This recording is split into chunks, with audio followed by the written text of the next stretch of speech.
Deputy Minister Ajit P. Pereira says that President of Ukraine Petro Poroshenko has made a complaint to the Foreign Ministry that Udayanga Weeratunga had engaged in arms deals while serving as a Sri Lankan ambassador to Russia. The Deputy Minister noted that the Ukrainian President claims in his complaint that Weeratunga has supplied weapons to pro-Russian rebels in Ukraine while serving as ambassador. Ukrainian President Petro Poroshenko has informed the Foreign Ministry that Udayanga Weeratunga, who served as the ambassador to Russia under the previous government, had been involved in arms dealing. Weeratunga served as ambassador to Russia since 2006 until he was recalled by the new government. No matter how much the Rajapaksa regime trumpets about itself, today the rackets undertaken by the relatives they appointed as ambassadors using their position have been proven. It has been revealed that a person close to the Rajapaksa family, the former ambassador to Russia, was involved in supplying arms to terrorists. The Ukrainian government has informed Foreign Minister Mangala Samaraveera. We are conducting investigations into this. We will decide on a future course of action.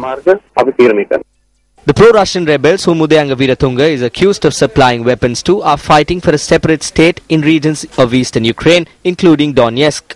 Foreign media reports indicate that close to 6,000 people have already lost their lives to the conflict there.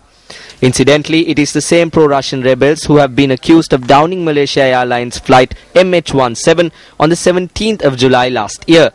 All 298 people on board were killed.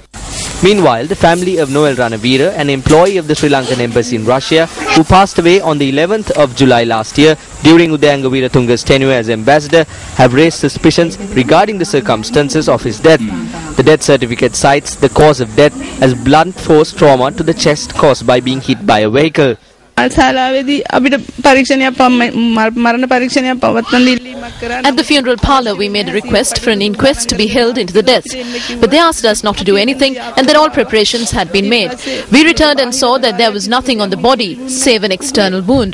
The chest appeared dented. We have suspicions as to how this happened. The ambassador gave us the death certificate which he had signed himself. From the day my brother's body was brought back, the ambassador himself was always with us and provided security, and we were not allowed to speak at any point. We were not allowed to make any requests. Everything happened under their supervision. At the same time, the ambassador had a joint account with my brother.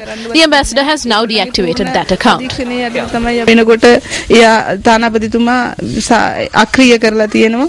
The deceased Noel Ranavira served as a translator at the Sri Lankan embassy in Russia. According to his family, Ranavira had been working in Ukraine prior to receiving the posting at the embassy in Russia due to his close ties with Udayanga Weeratunga.